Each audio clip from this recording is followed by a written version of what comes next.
오늘 말씀에 1절부터 7절까지 오늘 말씀을 준비하면서 몇 가지 교훈을 찾아보려고 해요. 여러분, 먼저 오늘 말씀을 딱 요약을 해보면 뭐죠?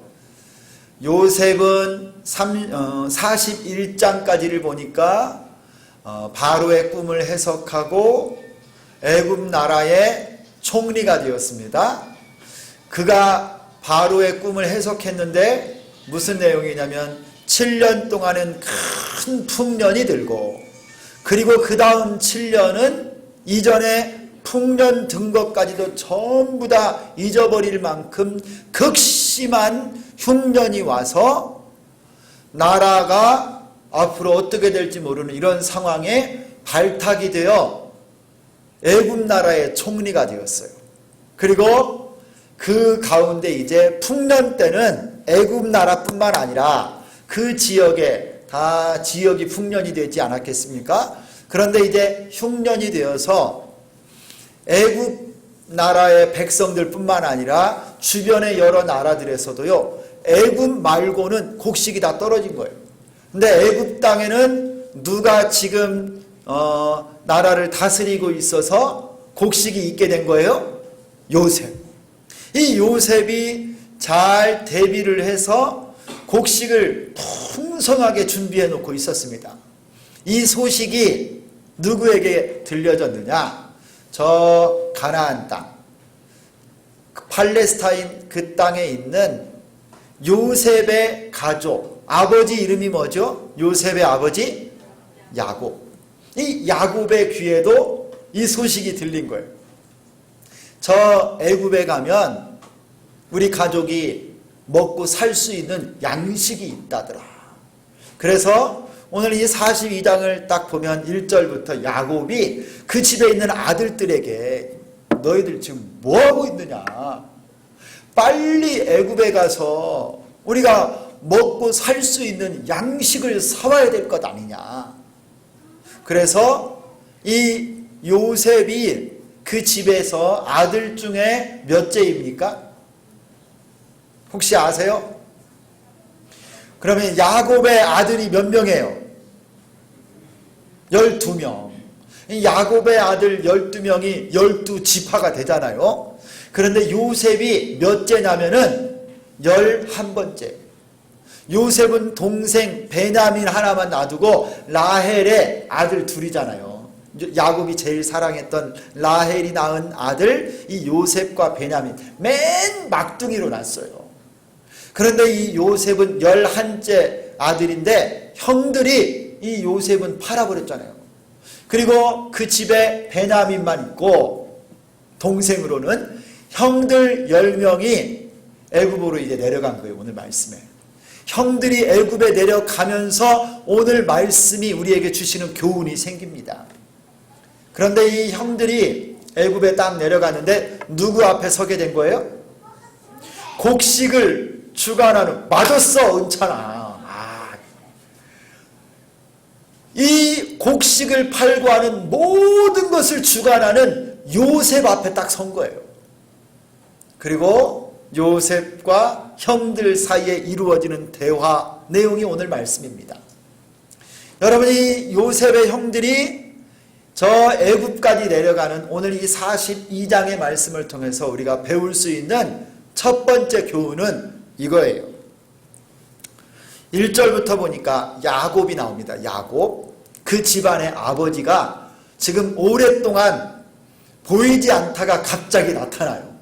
앞에 41장, 40장 야곱은 없어요. 형들이 요셉을 팔고 나서부터는 다 이 초점이, 성경의 초점이 저 야곱이나 형들은 이 카메라가 잡지를 않고 누구만 잡고 있냐면 애굽으로 팔려간 요셉만 초점을 맞춰서 딱 보고 있었어요. 보디발의 집, 감옥에 있을 때 떡 맡은 관원장, 술 맡은 관원장, 그리고 바로가 꿈을 꾸니까 그걸 해석하는데 요셉을 다 촬영하고 나중에 막 요셉이 결혼하고 그리고 총리로 다스리는 이 광경으로만 딱 초점이 있다가 몇 장을 건너뛰었는데 42장을 딱 보니까 야곱이 나와요. 야곱이. 야, 오랜만에 듣는 이 야곱 이름이 나오는데, 여러분이 야곱이 애굽에 곡식이 있다는 소식을 듣고 그 자식들을 독려합니다. 빨리 가서 곡식을 사오라. 그러면서도 베냐민은 보내지 않아요. 그 이유가 뭐냐면 벌써 한 20년 가까이 전에 잃어버렸던 짐승에게 찢겨 죽었다라고 믿고 있는 요셉의 이 그리움과 아픔이 그에게 한 20년이 지나는 동안에도 잊지 못할 상처로 있기 때문에 사랑하는 아내를 통해서 느지막하게 낳았던 이 요셉을 잃어버리고 하나밖에 남지 않은 그의 혈육 베냐민은 그 형들하고 아들들에게 붙여서 같이 애굽에 가지 않도록 남겨두고 요셉의 형 10명, 야곱의 아들들만 보내는 겁니다. 그런데 저는 이 말씀을 딱 보면서요, 어떤 느낌이 들었느냐면, 여러분 이 야곱의 마음을 한번 생각해 보세요.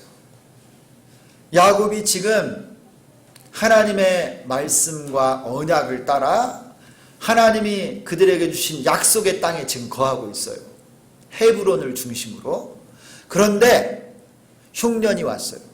먹을 것이 없는데 어느 정도까지 먹을 것이 없느냐? 여러분 오늘 말씀을 보면요, 2절을 보세요. 야곱이 또 이르되 내가 들은즉 저 애굽에 곡식이 있다 하니 너희는 그리로 가서 거기서 우리를 위하여 사오라. 그러면 우리가 살고 죽지 아니하리라. 지금 죽을 만큼 배를 곪고 있는 거예요. 거의 죽기 직전인 겁니다. 기아로 흉년이 들어서 야곱 집안 식구들이요, 지금 먹을 것이 없어서 촉은 목피로 지금 아마 살아가는 거 아니가 모르겠어요. 가축이며 뭐며 이것들은 신경 쓸 겨를도 없고요, 사람도 먹을 곡식이 다 떨어져가지고 하나님께서 주신 약속의 땅을 웬만하면 벗어나지 않을 것인데 빨리 애굽에 가서 먹을 것 사와라. 그러지 않으면 우리가 죽을 것이다. 여러분 지금 이 야곱의 그 가족들을 다 거느린 아버지로서의 야곱의 마음이요, 얼마나 지금 급한지 몰라요. 여러분 이 야곱은요, 그들 언약의 땅, 약속의 땅, 하나님이 주시기로 약속하고 축복해 주신 그 땅을 떠나지 않고 지킨 것밖에 없는데 지금 기근과 먹을 것이 없는 고난을 그가 지금 경험하고 있는 거예요. 깊은 고난을 그 가정이 경험하고 있고요. 심지어 이 약속의 땅을 떠나서 저 이방 땅에 애굽에 내려가서 먹을 것이라도 좀 사와라 라고 말을 할 정도로요, 그 가정이 지금 굉장한 위기 상황에 처한 거예요. 여러분 야곱의 마음이 어떻겠습니까? 오죽이나 하면 저 애굽 땅에 내려가서 먹을 걸 구해오라고 하겠어요. 그 가정에 지금요 가난의 바람이 불어온 거예요. 먹을 것이 없는 생존의 위기가 찾아온 겁니다. 자존심이고 뭐고 이제 이거 유지할 그런 계제가 아니에요. 지금 잘못하면 자기부터 온 집안 식솔들이 다 굶어 죽을 위기에 처한 겁니다. 왜 그 가정에 이 고난이 찾아왔어요? 왜 그 가정에 이 아픔이 왔을까요? 야곱이요, 아마 내적으로 얼마나 많은 고통과 눈물을 흘렸겠습니까? 그런데 여러분, 지금 이 장면에 야곱이 이 모습을 보고 있지만 하나님, 우리 여호와 하나님이 가지고 계신 큰 그림에 있어서는요, 야곱이 애굽에 내려가는 것이 하나님 뜻입니까? 아닙니까? 우리는 성경을 다 알고 있어요. 여러분 지금 이 야곱의 집안의 가난의 문제, 먹고 사는 문제로 고통받고 눈물을 흘리고 자존심이 깨어지는 이 위기의 상황을 만난 것, 야곱이 볼 때는 자존심 상하고 아프고 고난이지만 하나님의 큰 계획 가운데서는요, 그들이 저 애굽에 내려가는 것이 하나님의 뜻이고 계획이었던 거예요. 이 이스라엘 백성들 척박한 땅 가나안 땅에서요, 저 애굽의 비옥한 땅으로 옮겨서 그곳 고센 땅에서 70명의 이 야곱의 가족을요 430년 만에 여러분 200만이 넘는 엄청난 숫자로 번성하게 된 것은요 가나안 땅에서 힘든 거예요. 하나님이요 그들을 고센 땅, 저 애굽의 비옥한 땅으로 보내서 요람과 같이 그곳에서 이스라엘 백성들을 막 번성하게 만드신 거예요. 이게 여러분 하나님의 계획이었습니다. 중년을 만나고 다른 나라 애굽까지 내려가는 일들이 그 가정에 닥친 환난이고 고통스러운 일이었지만 그 어려움 속에 하나님이 계획하고 계신 구원의 손길이 있었다는 것입니다. 하나님의 백성을 사랑하고 베푸신 그 은혜가 야곱과 그 아들들을 붙잡고 있었습니다. 사랑하는 성도 여러분, 우리 이거를 바라봐야 돼요. 눈을 좀 크게 뜨고 현실은요 자존심이 상하고 가슴이 아프고 고난을 받고 눈물이 나는 상황이지만 이 모든 것도 하나님의 구원의 플랜, 큰 하나님의 그림 가운데서는요 과정일 뿐이라는 거예요. 때로는 내가 필요해서 그 고난을 겪게도 하신다라는 거예요. 가난하게도 하고 배고프게도 만드십니다. 그러므로 여러분 현실에 불평, 불만, 고통스럽다라고만 하지 말고 여러분 내 생각보다 크고 완벽하신 하나님의 역사를 바라볼 수 있기를 소망합니다. 범사에 다 기한이 있고 천하만사에 다 때가 있습니다. 하나님이 필요하셔서 우리에게 인내의 때를 지나가게 하시고요 고난의 때를 지금 겪게 하시는 거예요. 때로는 질병도 아픔도 여러분 물질적인 어려움도 하나님이 필요해서 겪게 하시는 건데 하나님의 큰 계획은 때가 되면 하나님이 이루시고 회복시키시고 역사하실 줄 믿습니다. 믿음으로 견디고 믿음으로 바라보는 여러분 되기를 소망합니다. 제가 중국에서 사역할 때 중국 선교사로 막 사역할 때 중국 찬양을 참 많이 불렀어요. 그 찬양 중에 이런 찬양이 있어요.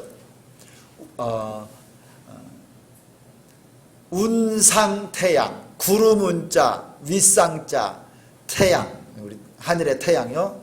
윈상타양이라는 이 찬양이 있어요. 날이 캄캄하고 어둡고 하늘에 짙은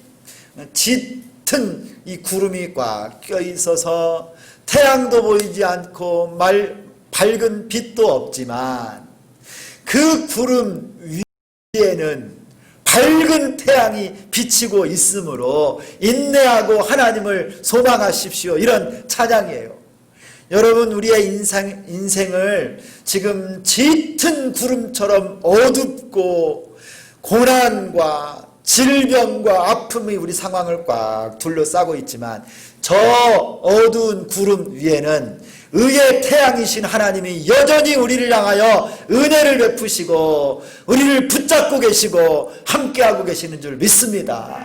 여러분 이걸 보셔야 하나님의 큰 그림, 현실을 넘어 역사하고 계시는 하나님의 크신 계획 여러분 신뢰할 수 있기를 원합니다.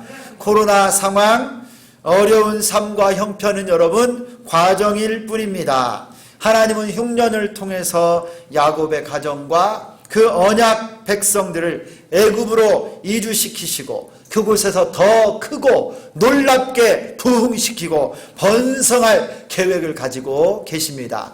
여러분 믿음으로서는 여러분 다 될 수 있기를 소망합니다. 여러분 두 번째 오늘 말씀의 교훈은 이것입니다. 하나님께서 주신 꿈과 비전은 반드시 다 이루어진다. 한번 따라서 하겠습니다. 하나님이 주신 꿈과 비전은 반드시 이루어집니다. 여러분 믿으십니까? 하나님으로부터 온 꿈은요 반드시 이루어져요. 다 성취돼요. 그런데 오늘 말씀을 보면요 특이한 것이 하나 있습니다.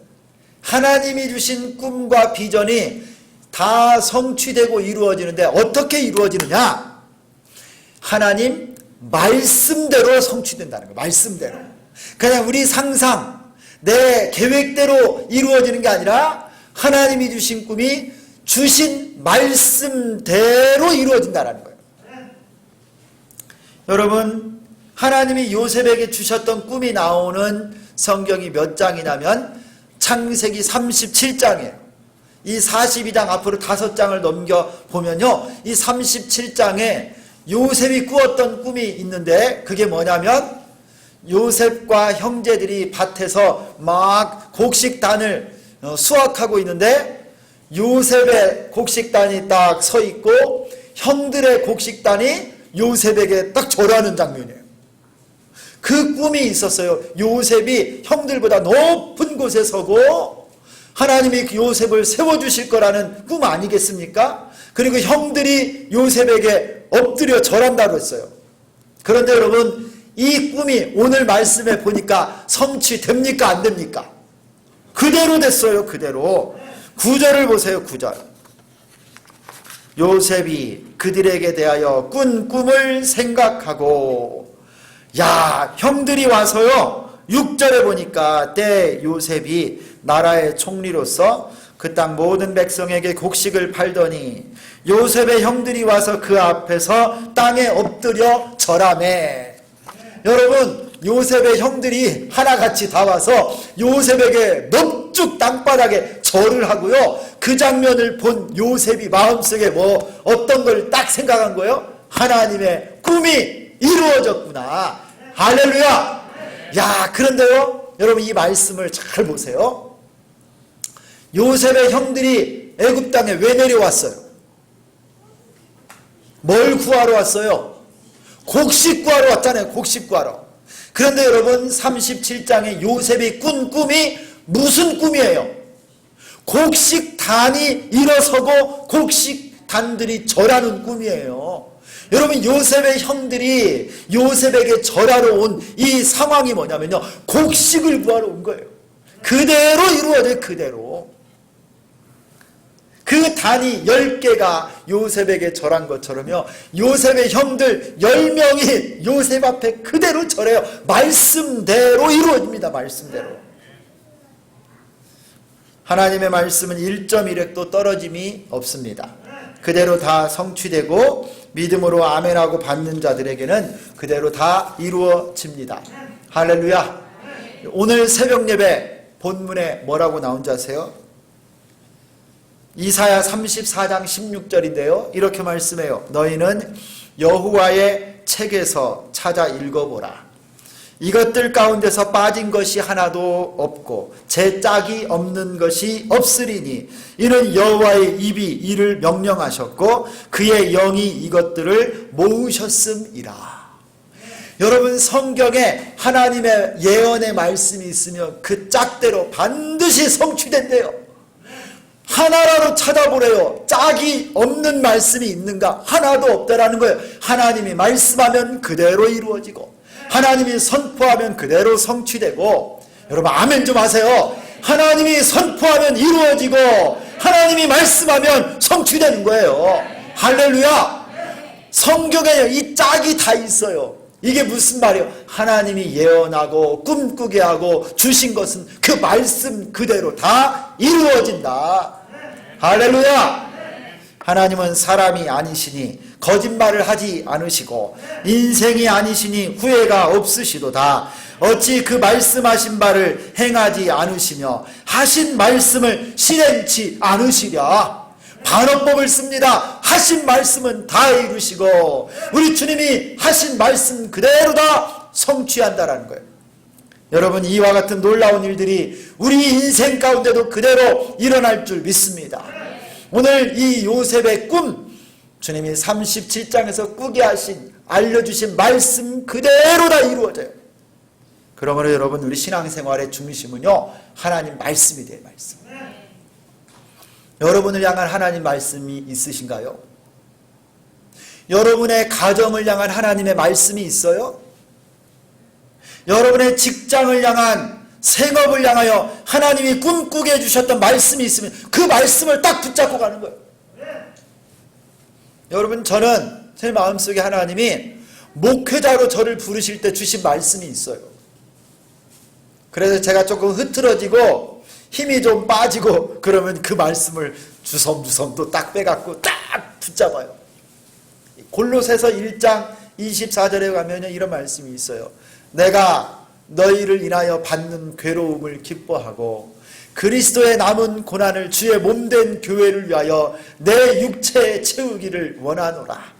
바울 사도의 고백입니다. 하나님의 교회와 그리스도의 남은 고난, 복음 전하는 그 놀라운 사명을 위해서는 내가 나의 육체도 내 마음도 다 들여서 다 감당하기를 원합니다. 여러분, 그 말씀을 읽으면 저는 막 마음속에서 막 붉은 뭐가, 뜨거운 뭐가 팍 올라와요. 내가 게을렀다가도, 기도가 약했다가도, 내가 낙심했다가도 하나님의 나라와 하나님의 교회와 복음을 위해서는 나를 드리고 살아야지.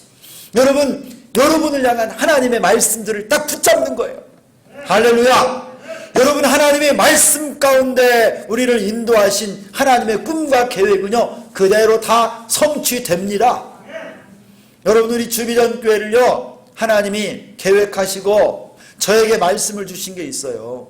하박국의 말씀을 보면요, 어찌하여 너는 편벽된 집에 살면서 여호와의 성전을 짓지 않느냐? 금도 내 것이고 은도 내 것인데 뭘 두려워하느냐? 너에게 약속의 말씀이 있고 주의 영이 함께하면 하나님의 성전 짓는 일에 주저하지 말고 담대하게 나가서 주의 성전을 지으라. 너를 스룹바벨의 인장반지와 같이 사용하겠다. 여러분, 이 말씀을요, 제가 예전 교회에요, 연말에 일들이 생기기 전에 새벽 예배, 여러분 주일날 새벽 예배를 하는데 이 말씀이 막 제 안에 막 불처럼 막 타오르는 거예요. 불처럼. 그래서 제가 이 말씀을 가지고 막 정리해 놓고요, 제 노트에 썼는데요, 여러분, 하나님이 일하셨어요. 할렐루야. 이번 주 내일하고 모레 우리 교회 모든 이 교회 예배당을 사고 건축 헌금으로 마지막 잔금 1억 5천을 이제 송금을 해야 되는데요. 여러분, 우리 성도들이요, 지금 몇 사람도 안 돼. 우리가 뭐 대형 교회도 아니고 지금. 그리고 요새가 막 또 뭐 이름도 이상한 무슨 코로나 뭐 이런 전염병 때문에 막 교회가 다 어디 다른 교회들 막 힘들고 어렵고 한데, 여러분, 우리 교회에 여러분 마지막 이 잔금 1억 5천이 채워졌을까요? 안 채워졌을까요? 우리 교회 주비전교회 통장이 있는데 그 돈이 채워졌을까요? 안 채워졌을까요? 좀 대답 좀 해봐요. 좀. 채워졌을 것 같습니다. 김준영 집사님, 졸지 말고. 채워졌을까 안 채워졌을까? 할렐루야. 여러분, 금도 내 것이고 은도 내 것이라고 하신 하나님이요, 기가 막히게 채워주셨어요. 할렐루야. 내일 모레 우리 회계 집사님이 송금 딱 하면 땡. 할렐루야. 9월 첫 주가 우리 교회 설립 1주년 되는 날인데요, 그 전에 1년 동안에 하나님이 우리 주비전교회를 세우셨을 뿐만 아니라 시작하게 하시고 땅을 사고 예배당을 사고 이사 오게 하시고 여기까지 인도하셨습니다. 할렐루야. 말씀을 붙잡고 나가면요, 하나님이 일하세요. 하나님이 역사하십니다. 여러분에게도 주신 꿈, 여러분에게도 주신 소망, 말씀 붙잡고 나가면 반드시 이루실 줄 믿습니다. 여러분, 기도도 마찬가지예요. 신앙생활은 그래서 오직 말씀이 중심이 돼요. 말씀. 기도도 여러분 말씀으로, 말씀 붙잡고 기도해야 되지, 내 의지만 갖고 기도 안 돼요. 의지만 갖고. 내 정성만 갖고 기도 안 돼요. 말씀 붙잡고 기도할 때 막 힘이 나요. 그 다음에 여러분, 목회도 그래요. 목회도 말씀 붙잡고 막 기도해야 돼요. 하나님이요, 어느 집에 신방을 가려면 말씀을 주세요. 하나님, 저 집사님 집에 신방을 가야 되는데 이런 이사를 하고 또 이런 어려움인데 어떤 말씀을 나눌까요? 그러면요, 이 성경 66권 중에 하나님이 딱 감동을 주시는 말씀들이 있어요. 그러면 그 말씀 갖고 나눠요. 여러분, 여러분의 구역, 또 우리 믿음의 형제자매들과 여러분 나누는 교제, 우리의 삶의 형편, 여러분 이게요 의리만 갖고 안 돼. 의리. 저기 요새 텔레비전에 뭐 누구 있잖아요. 막 의리 갖고 안 돼요, 여러분. 그 다음에 성격 좋다고 여러분 교제가 되는 게 아니라 우리의 모든 모임과 사귐과 교제와 교회 안의 모든 활동의 중심에는 뭐가 있어야 된다고요? 말씀이 있어요. 사람은 변해요, 사람은. 성격도 변하고요. 지금 좋았다가 내일 안 좋을 수도 있는 거예요. 그런데 우리의 모든 목회와 사역과 헌신과 교제와 사귐 가운데 말씀 중심으로 가면요 변함이 없어요. 그래서 여러분 우리가 모이면 말씀을 먼저 나누는 거예요. 우리가 모이면 말씀 중심으로 은혜 받은 것을 나누고 도전 받은 것을 나누고 기도 응답 받은 걸 나누고. 할렐루야. 여러분 말씀이 우리 신앙생활의 중심이 되기를 소망합니다. 풀은 마르고 꽃은 시드나 여러분 우리 하나님의 말씀은 영원히 서리라 말씀합니다. 요셉의 꿈, 형들이 애굽에 내려가 무릎을 꿇은 그 모든 것은 하나님의 말씀 그대로 다 성취된 현장입니다. 그러므로 여러분 코로나 이 상황들 여러분 이때 여러분 그동안 우리가 너무 분주하고 본질적인 것이 아닌 일에 너무 바빴어요. 여러분이 좀 가지치기 하시고 말씀을 더 가까이 하는 여러분 되기를 소망합니다. 얼마나 좋아요. 이제 여러분 어디 누구 만나러 맨날 돌아다닐 일 없어요. 이제 말씀 앞에 정중동 말씀 앞에 쓰세요. 여러분 하나님 말씀이 여러분을 붙잡고 말씀을 통해서 여러분 비전을 보고 꿈을 꾸고 그 말씀대로 여러분의 삶에 하나님의 역사가 일어나시기를 예수 그리스도의 이름으로 축원합니다. 세 번째 여러분 오늘 애굽에 내려간 요셉의 형들을 통해서 우리가 볼 수 있는 또 다른 교훈 하나는요. 여러분이 요셉의 형들이 애굽에 내려왔는데 어떻게 일이 잘 풀리는 것 같습니까? 오늘 말씀을 보니까 풀리기는 뭘 풀려요. 꼬이고 있어요. 꼬여. 계속 꼬여. 그리고 무슨 말만 하면 이게 걸려 막 자꾸. 그래가지고 이게 나중에는 좀 감옥에 갇히게 돼버려요. 감옥에 갇혀. 요셉의 형들이요 어려운 일을 당합니다. 요셉에게 정탐꾼으로 몰렸어요. 정탐꾼이 뭡니까? 말이 좋아서 정탐꾼이지 이거 간첩이라는 간첩. 스파이. 감옥에 갇히고 결백을 증명하라고 하는 요청을 받게 되는 거예요. 여러분 형들이 요셉을 보고 10명이나 되는데 요셉을 알아봤어요? 못 알아봤어요? 한 명도 못 알아봐요. 왜 그랬을까요? 그들은 꿈에도 생각을 못했을 것입니다.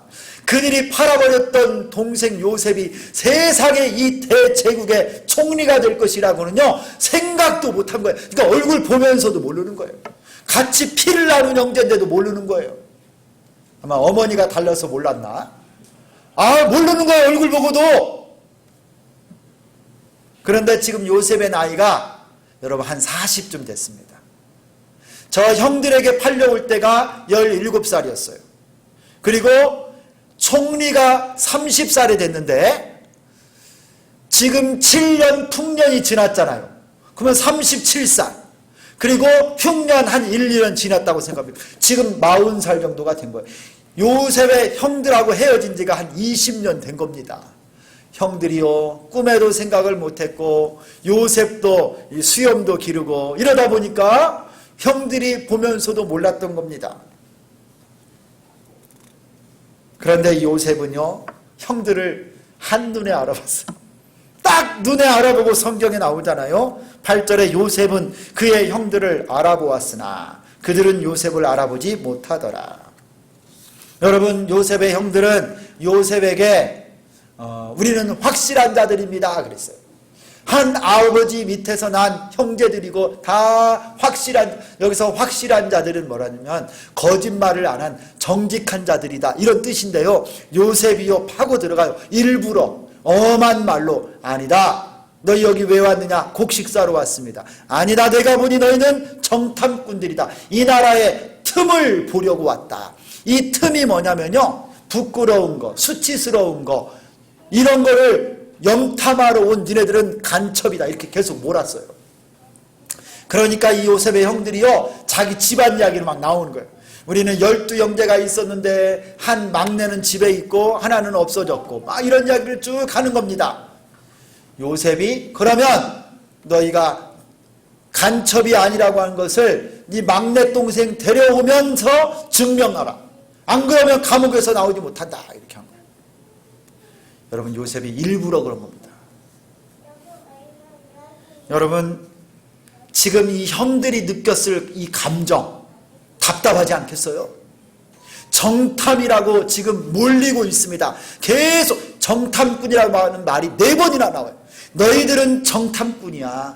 여기 나라를 틈을 보고 니네 나라로 돌아가서 언젠가 해코지할 정탐꾼들이다. 계속 이렇게 해서요, 나중에는 감옥까지 밀어넣는데, 여러분 잘 한번 생각해 보세요.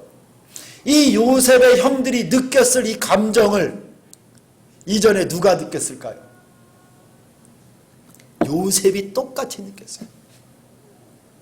이전에 형들이 요셉을 볼 때 뭐라고 말했냐면, 아버지한테 우리들 잘못한 거 다 보고서 고자질해가지고 우리 혼나게 만들었던 놈, 요셉 네가 우리들을 그렇게 만들었다라고 생각했는데요, 그게 바로 정탐하고 똑같은 거예요.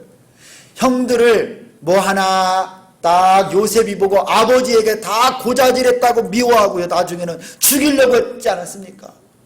그리고 여러분, 이 요셉이, 형들이 요셉을 잡아 감옥에 던지려고 할 때 살려달라고 하지 않았겠어요? 저 애굽의 상인들, 내려가는 대상들에게 팔아 노예로 버리려고 할 때도 형 살려주세요, 얼마나 애걸복걸하며 형들에게 외쳤겠어요. 여러분, 오늘 그 똑같은 심정을 요셉의 형들이 느끼는 거예요. 아닙니다, 우리는 정탐이 아닙니다. 같은 한 형제고 저 가나안에 있는 아버지의 아들이고 우리는 확실한 자들, 정직한 자들입니다. 근데 요셉이 안 믿어준 거예요. 웃기지 마라, 너네는 정탐꾼이다. 감옥에까지 딱 밀었. 여러분, 오늘 이 말씀을 보면서 우리가 배워야 될 교훈이 뭐냐면요, 사람은 심는 그대로 거둔다는 거예요. 요셉의 형들, 이들이 이전에 요셉에게 했던 그대로를 지금 당하고 있어요. 똑같은 감정과 똑같은, 여러분, 감옥에 던져진다와 구덩이에 던져진다 똑같은 말이에요. 여러분, 그 모습 그대로 무시받고 죽으라고 던져졌던 모습 그대로 요셉에게 그들이 그대로 다 받고 있는 겁니다. 형들은 그들이 행한 그대로 다 보응을 받고 뿌린 대로 거두고 있습니다. 여러분, 우리나라 속담에 콩 심은 데 콩 나고 팥 심은 데 팥 난다라고 말씀해요. 성경의 원리도 똑같습니다. 내가 심은 그대로 다 거두는 거예요.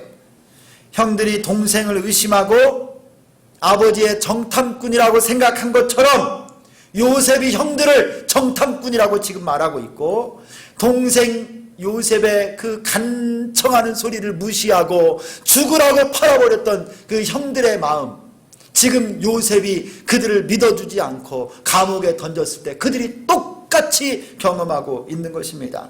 성도 여러분, 애굽에 내려간 요셉의 형들이 보여주는 것은 심은 대로 거둔다라고 하는 교훈입니다.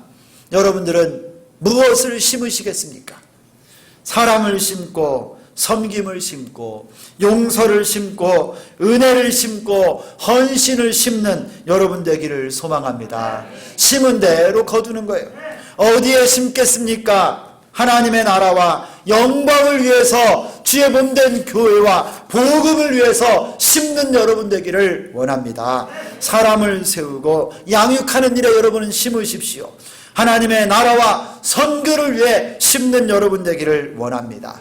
여러분의 시간과 물질과 정성, 기도를 심고 믿음을 심고 성령으로 심기를 축원합니다. 30배, 60배, 100배 결실을 얻을 줄 믿습니다. 하나님께 심었다면, 하나님께 드렸다면, 헌신했다면 불평하지 말고 감사하십시오. 나 같은 사람도 사용해 주신 것, 내 적은 물질이라도 하나님께서 축복해 주셔서 써주신 것, 나같이 부족한 자를 하나님의 동역자로, 일꾼으로 사용해 주신 것만으로도 행복하고 기뻐하고 감사하는 여러분 되기를 소망합니다. 한 번뿐인 우리 인생, 하나님의 나라와 교회, 복음을 위해 심고 삽시다. 여러분의 몸과 마음, 물질을 심으시고 여러분의 꿈과 소망과 자녀를 하나님 나라를 위해서 심으십시오. 하나님께서 여러분에게 복 주실 줄 믿습니다. 고난의 때입니다. 이건 역시 하나님의 계획 중에 있는 과정일 뿐입니다. 인내하며 기다리시고 말씀 안에 거하십시오. 하나님의 꿈과 여러분을 향한 놀라운 계획은 반드시 성취될 줄 믿습니다. 심은 대로 거둡니다. 주님을 위해 믿음과 사랑과 물질과 헌신을 심고 여러분을 통해 하나님의 놀라운 기적의 역사들이 이루어지고 거두어지는 축복이 여러분 모두와 함께 하시기를 예수님의 이름으로 축원합니다. 하나님 감사합니다. 주신 말씀 마음에 새기고 주님 앞에 믿음으로 살게 하여 주시옵소서. 내 눈을 열어 주의 법에 기이한 것을 보게 하시고 그 신 하나님의 계획 가운데 인내하게 하시고 말씀 가운데 거하게 하여 주옵소서. 심은 대로 거두는 이 영적인 법칙을 따라 믿음으로 살게 하시고 좋은 것을 심고 좋은 것을 거두게 하여 주옵소서. 예수 그리스도의 이름으로 기도드리옵나이다. 아멘.